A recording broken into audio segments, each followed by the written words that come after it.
Isa ang pamilya namin sa mga nangarap na ang pangingibang bansa ang magiging simula ng pag-angat namin sa buhay. Dear Ate Sol, gusto kong ibahagi ang aking kwento na nagsimula. Mahigit 20 taon na ang nakalipas. Sa ngayon ay 57 taong gulang na ako. Tawagin mo na lang akong Jaime. Noong mga panahong iyon, isa akong konduktor ng bus. Ang asawa ko namang si Nita ay nasa bahay at buong pusong inaalagaan ang dalawa naming maliliit na anak na noon ay 2 taong gulang at 4 na taong gulang pa lamang. Kasama rin namin sa bahay ang nanay ko. Nag-iisa lang akong anak at matagal nang pumanaw ang aking ama. Maayos at masaya ang aming pagsasama bilang pamilya. Magkasundo rin ang aking nanay at si Nita kaya wala kaming gaanong problema sa bahay. Ngunit dahil limitado lamang ang aking kinikita, madalas pa rin kaming kapusin kahit kaano pa katipid ang asawa ko. Wala kaming naitatabing ipon at halos sapat lang ang pera para sa pang-araw-araw naming pangangailangan. Isang gabi, kinausap ako ni Nita tungkol sa plano niyang magtrabaho sa ibang bansa bilang kasambahay. Marami siyang pangarap para sa aming pamilya at gusto niyang makatulong upang mas mapabuti ang aming buhay. Bagamat mabigat sa kalooban ko ang malayo siya sa amin, pinili ko pa ring suportahan ang kanyang desisyon dahil para naman ito sa kinabukasan naming mag-anak. Ilang araw matapos ang pag-uusap, naming iyon ay nagsimula na siyang mag-asikaso ng mga kinakailangang dokumento. Ngunit kapos pa rin kami sa budget kaya pansamantala muna siyang umuwi sa kanilang probinsya. Halos 1 linggo rin siyang nanatili roon. Pagbalik niya ay may dala siyang halagang sapat upang maipagpatuloy ang kanyang aplikasyon. Ipinaliwanag niya sa akin na nakiusap siya sa kanyang ama na pansamantalang isanla ang kanilang lupang sakahan. Nangako naman siya na kapag nakapagtrabaho na siya sa ibang bansa, ay agad niya itong matutubos. Dahil kumpleto na ang kanyang mga kailangan, naging maayos at mabilis ang proseso ng kanyang pag-alis. Sa loob lamang ng 7 buwan ay natuloy na rin ang kanyang pagpunta sa ibang bansa. Fast forward. Mahirap para sa akin ang mga unang araw, unang linggo at unang buwan na wala si Nita sa tabi ko. Sanay kasi akong kasama siya araw-araw. Tuwing may pagkakataon, hinihintay ko ang kanyang tawag sa aking simpleng cellphone. Napag-usapan kasi namin na sa una niyang sweldo ay bibili siya ng sarili niyang cellphone upang mas madalas kaming makapag-usap.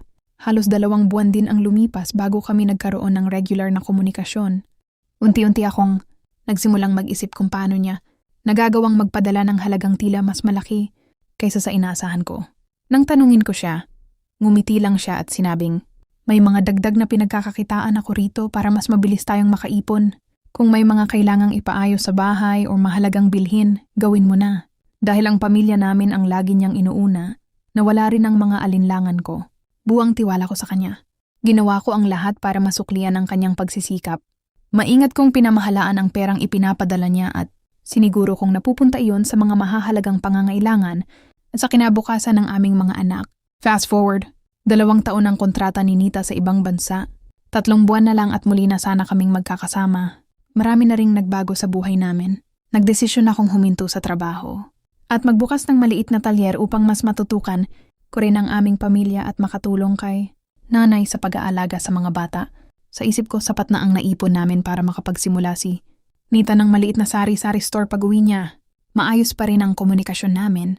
Masaya siyang marinig ang mga balita tungkol sa pamilya at ramdam ko rin ang pananabik niyang makauwi. Dumating ang buwang inaabangan namin. Excited akong malaman kung kailan namin siya susunduin sa airport. Ngunit iba ang naging balita niya.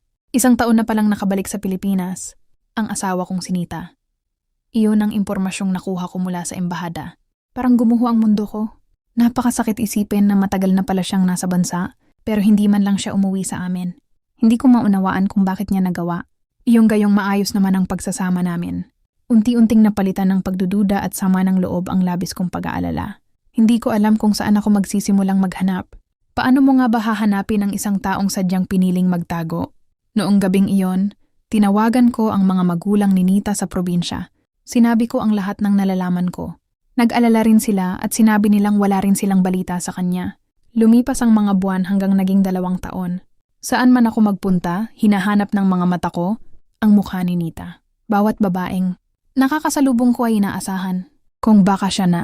Hindi rin ako tumigil sa pagdarasal na sana ay muli ko siyang makita. Isang araw naisipan kong dalawin ang mga biyenan ko kasama ang aming mga anak. Gamit ang second-hand na sasakyang nabili ko, bumiyahe kami at nagpasyang manatili roon ng 2 araw. Nagulat ang biyenan kong babae nang makita kami. Mahigpit niyang niyakap ang kanyang mga apo. Ngunit nang sabihin kong hindi pa rin umuwi si Nita, tila umiwas siya sa usapan. Ang sabi lang niya, hinahanap din daw nila ang kanilang anak. Kinagabihan, nag-usap-usap kami. Pare-pareho kaming may tanong, pero isa lang ang sagot. Wala pa rin daw silang balita. Ngunit may kutob akong may itinatago sila. Napansin ko kasi ang isang maleta sa kanilang silid. Hindi ako nagtanong. Pero hindi nawala ang hinala ko. Makalipas ang 3 araw, muli akong bumalik sa kanilang lugar. Hindi na ako dumiretso sa bahay nila. Sa halip, pansamantala akong tumuloy sa isang bahay malapit sa kanila. Isang linggo akong nagmasid. Hanggang sa isang araw, nakita kong papaalis ang aking mga biyenan na may dalang pagkain at bag. Tahimik ko silang sinundan. Dinala sila ng kanilang mga paa sa isang kubo sa gitna ng bukid. Sa di kalayuan ay may isang lalaking nagsisibak ng kahoy. Huminto siya, magalang na bumati sa aking mga biyenan. At sabay-sabay silang pumasok sa kubo. Lumapit ako ng dahan-dahan. Hindi ko maintindihan ang kanilang usapan dahil sa kanilang dialekto. Ngunit biglang bumilis ang tibok ng puso ko nang marinig ko ang isang tinig. Boses iyon ni Nita. Hindi ako maaaring magkamali. Dahil sa matinding emosyon, mabilis akong lumapit sa pintuan at itinulak ko ito ng malakas. Nagulat silang lahat, pero mas nagulat ako sa aking nakita. Nakita ko ang asawa ko. Payat na siya, at halos hindi ko na makilala. Napaupo na lamang ako habang tuloy-tuloy ang aking pagluha. Lumapit ako sa kanya, napakarami kong tanong. Ngunit bago pa man ako makapagsalita ng maayos, mahigpit niya akong niyakap. Pagkatapos naming mag-usap ng kaming dalawa lamang, saka ko nalaman ang buong katotohanan. May malubha siyang karamdaman na noong mga panahong iyon ay napakahirap pang magamot. Habang nasa ibang bansa siya, nakaranas siya ng isang napakasakit na pangyayari na hindi niya ginusto. Doon nagsimula ang lahat. Dahil sa takot at hiya, pinili niyang itago ang lahat, pati ang kanyang kalagayan. Ayaw niya raw kaming mahawa sa lungkot at ayaw niyang makita namin. Ang unti-unti niyang paghina, mas pinili niyang dalhin mag-isa ang kanyang sakit kaysa maging pabigat sa amin. Noong malaman niyang bumisita kami sa kanyang mga magulang, sinabi niyang buong gabi siyang umiyak dahil gustong-gusto na niya kaming yakapin, ngunit natatakot siya. Inuwi ko si Nita sa aming bahay. Ginugol namin ang mga natitirang taon na magkasama bilang pamilya. Araw-araw ay sinikap kong ipadama sa kanya kung gaano namin siya kamahal at kung gaano kami nagpapasalamat sa lahat ng isinakripisyo niya para sa amin. 6 na taon ko siyang inalagaan bago siya tuluyang namaalam. Masakit ang pagkawala niya, pero payapa ang puso ko dahil naibigay ko sa kanya ang pagmamahal at pag-aarugang nararapat niyang matanggap. Hindi na rin ako muling nag-asawa. Ngayon ay kapiling ko na lamang ang 2 naming anak. Hindi ko itinago sa kanila ang buong katotohanan dahil gusto kong makilala nila ang tunay na kabutihan at katatagan ng kanilang ina. Hanggang dito na lang ang aking kwento, Ate Sol. Maraming salamat sa pakikinig. Jaime,